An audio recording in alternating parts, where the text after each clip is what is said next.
మేడ్చల్లో నేను పూలమ్మినా నేను పాలమ్మినా అని చెప్పే మల్లారెడ్డి గారు పూలమ్మడం పాలమ్మడంతో పాటు అనేక ఎకరాల భూమిని కబ్జా పెట్టిండ్రు.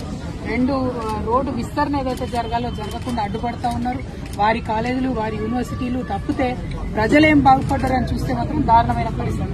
ఎందుకంటే గవర్నమెంట్ కట్టించిన డబుల్ బెడ్రూమ్ దగ్గరికి పోయాల్సిన మేము పొద్దున 4,000 మంది ఉన్నారు.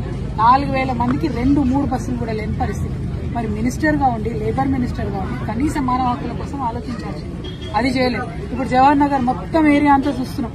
అందరితో కూడా 58, 59 జీవో కింద పైసలు కట్టించుకున్నారు రిజిస్ట్రేషన్. ఎందుకోసం కాలేదు రిజిస్ట్రేషన్? ఎందుకైతే లేవు? ఎట్లా మేయర్ గారి కుటుంబ సభ్యులకు రిజిస్ట్రేషన్ అయిందని చెప్తా ఉన్నారు, మల్లారెడ్డి గారి కుటుంబ సభ్యులకు రిజిస్ట్రేషన్ అయిందని చెప్తున్నారు. వాళ్ళకి మాత్రం రిజిస్ట్రేషన్ అయ్యి సామాన్య ప్రజలకు ఎందుకు రిజిస్ట్రేషన్ కాదు? ఎవరు కాపాడుతున్నారు మల్లారెడ్డి గారిని? ఎవరు అండదండలు చూసుకొని రిజిస్ట్రేషన్ చేసేటోళ్ళు? మేము మాత్రం దీని మీద న్యాయ పోరాటం తప్పకుండా చేస్తాం. ఏదైతే 58, 59 కింద లక్షలాది రూపాయలు కట్టి పేద ప్రజలు వెయిట్ చేస్తున్నారో అవి రిజిస్ట్రేషన్ అయ్యేంత వరకు అవసరమైతే సుప్రీంకోర్టు దాకా కూడా తెలంగాణ జాగృతి పోతుంది, పోరాటం చేస్తుందని